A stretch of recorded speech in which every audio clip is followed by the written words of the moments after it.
Hey everyone, and welcome to another gtaonline video here on the channel. And ladies and gentlemen, today I have for you the quintessential nerf for the Oppressor Mk that would change everything.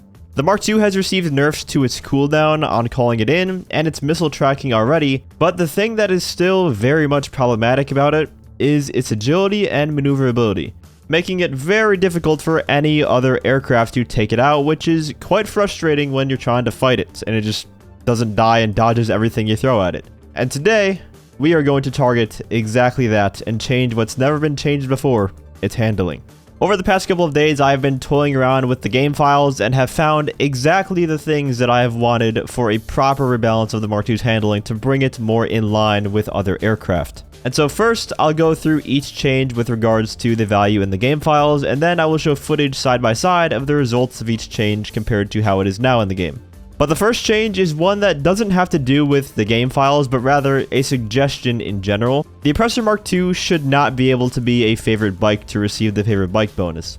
If you didn't know, when a bike is considered your favorite, you will take less damage as a rider while you're on the bike, which means if the Mark II is your favorite bike, then you will be immune to one-shots from the heavy sniper Mark II, which just makes it harder than it already is to snipe a Mark II pilot. So just removing that altogether, because it's not even a motorcycle at the end of the day, let's be honest, it's a jet bike, and it should and will be considered so, as you will soon see.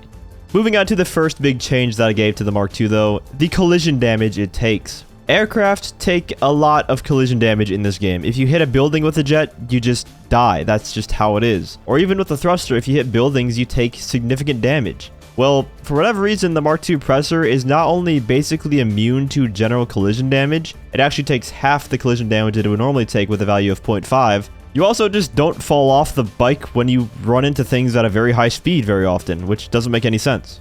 So what I've done is raise both the collision damage multiplier and the deformation damage multiplier to be in line with other jets and the thruster jetpack, going from 0.5 to 1.5 on the collision damage multiplier, and 0.8 to 4.0 on the deformation damage multiplier. With these changes in place, the Mark II goes from a vehicle that you can basically carelessly fly around, crashing into everything without worry, to a fragile aircraft as it should be, where just a few high-speed collisions will put the vehicle out of commission.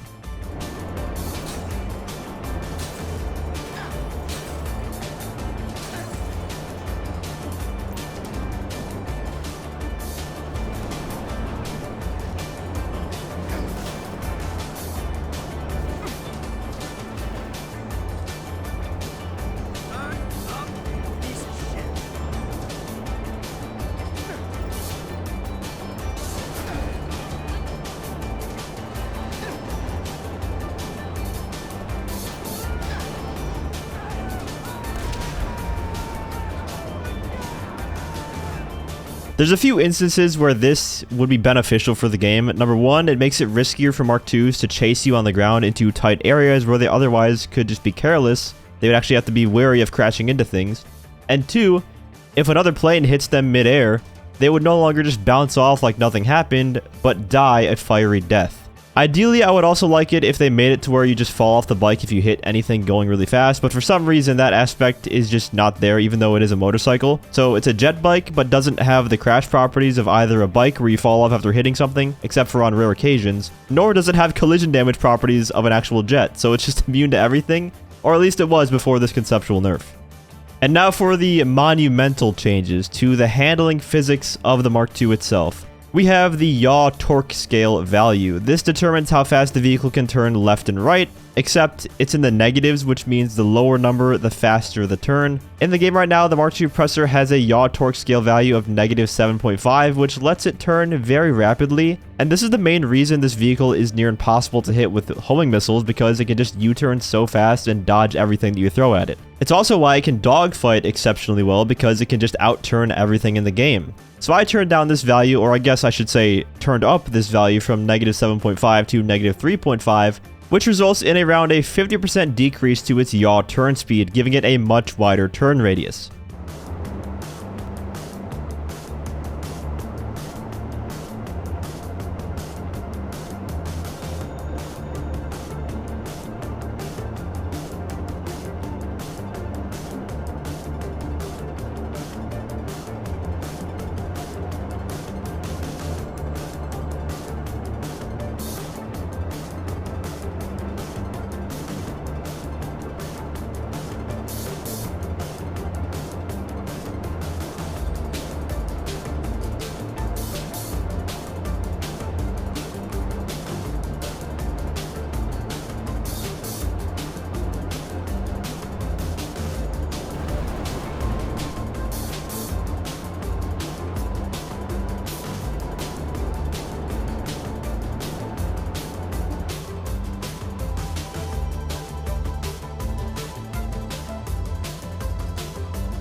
Theoretically, with this change in place, it will have a much harder time dodging missiles because it cannot just turn on a dime now. It now turns more closely to how a bike on the ground would at high speeds, or even a jet in the air. It also can't rotate around on an axis as fast either, which will give helicopters an easier time fighting it because they will be able to rotate around faster than the Mark II will now. But that's not the only thing I changed. The pitch torque scale value is similar to the yaw torque scale value, except this one controls how fast the vertical movement is, the up and down movement. So I dropped this one from 8.0 to 0.5, which looks like a lot on paper, but in reality, it's not a gigantic difference because I still wanted the vehicle to have some control. If you lower this value too much, it becomes impossible to aim with the explosive MGs because you just have hardly any control over where the vehicle is pointing at any given time.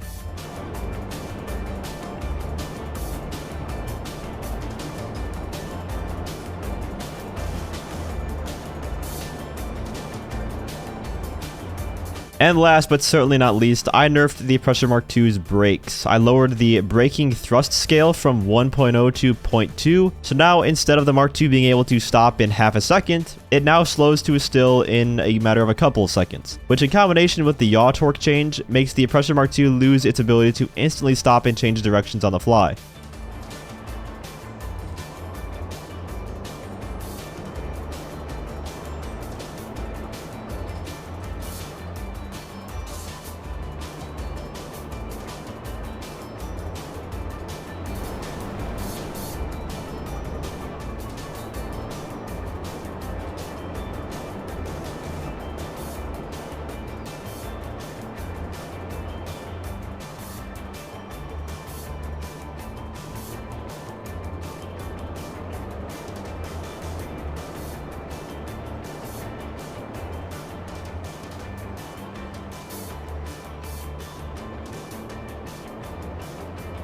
Obviously, I can't really test how these changes would perform in an actual online environment with a combat scenario because I can only do these changes in story mode, but I'm almost certain that the change to the brakes and yaw turning alone would go a very long way to making the Mark II more vulnerable to actual aircraft and their lock-on missiles.